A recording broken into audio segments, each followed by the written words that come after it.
Hey everyone, it's Andre Luck here to share my video for this week where I'm kicking off a new series about building a ticket sales team from scratch. So the first thing I'll say is it's the first day of summer, and so the girls are home.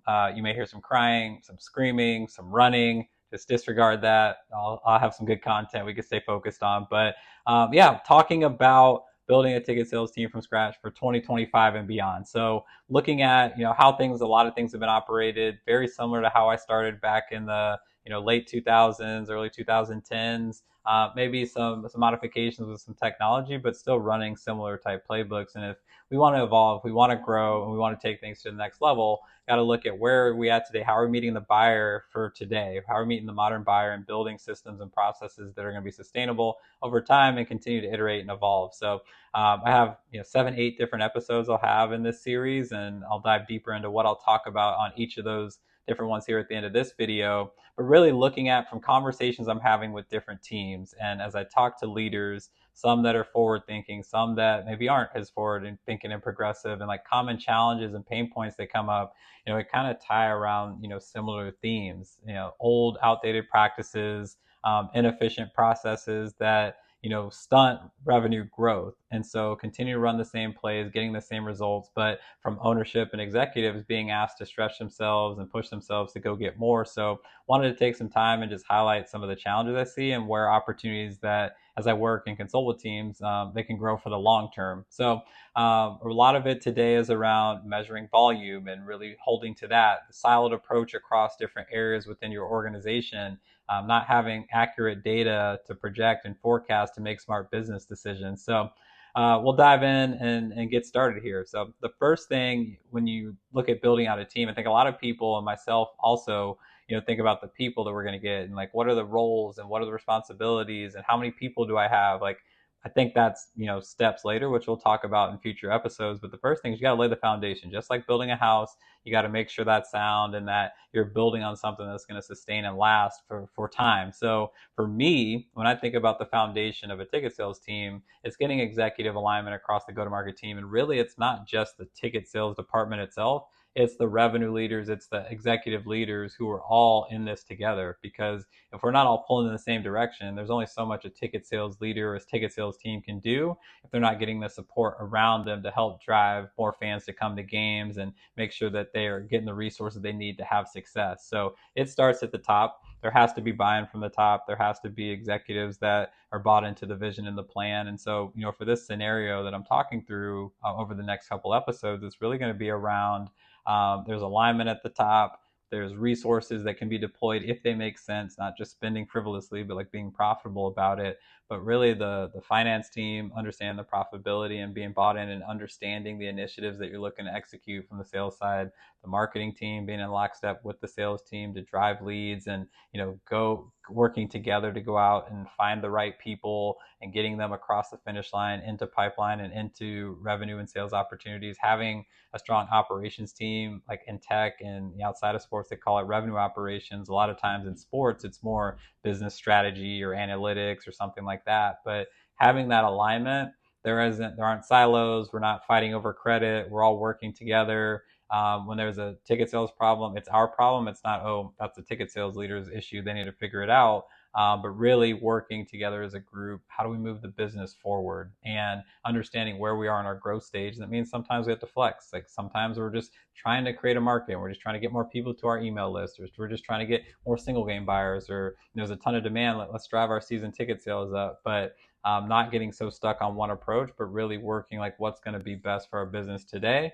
And then where do we want to get to in the long term based on our goals and where we look to be? And how do we build a process and a system? And we're continually talking about it, taking ownership with it, and all working together to make that happen. So really making sure that it all ties to the top to the business level objectives, and profitability is really the main focus. And that's something that you're looking at on a consistent basis. So making sure that the investments that you deploy, we're getting the return that we want from it, we're being profitable with it, and really making sure that we're having success and building for the long term. So from who we're going after and from who we're targeting, like really looking to do Smart market research. So a lot of times we just go out and start selling because we're salespeople, and like we could sell anybody, but we could be tailored. We could definitely be more structured. We could definitely be more organized in who we're going after. So looking at who already touches your product, looking at who already is a customer of yours, who already is a fan, and like why do they buy? Why do they purchase from you? Like what's going to make the most sense there? So yeah, when you work all together as a group and you're working together as a team, you're going to see greater results because everyone's taking ownership of it. But again, tying it back to business level objectives, what are we looking to accomplish from an executive level? Is it a certain number of attendance, revenue, a mix of the two, a blend of the two? Where do we want to be today? Where do we want to be 3 years from now? And what's our path to get there? And making sure we're doing it profitably too, so it's sustainable.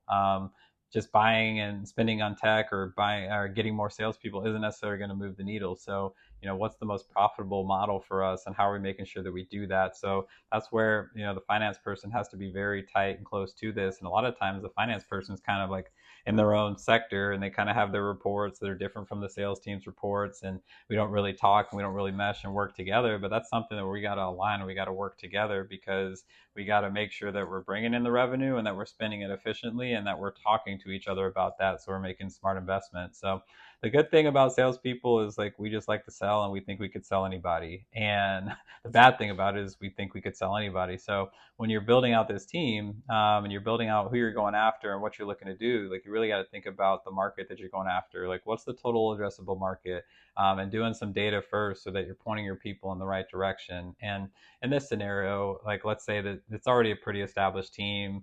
Ownership wanted to rebrand and like build out a sales team from scratch because we were doing outdated practices. So you have data. It's not like you're starting from scratch and just trying to create buzz. Like I really feel for expansion teams, startup teams who are like I've worked with some, and it's like, where do we start? And you just kind of just go and like find your path. But for this, we'll use the example that you're already pretty established. So you got data, you have fans, you have customers, you got clients, you got different segments. Now you need to talk to them and understand like who's the ideal person to go after, who's our best fit customer, how can we put more resources to that. Not that we won't hit other people and go after other people, but it's going to be more profitable. The sales cycles will be quicker.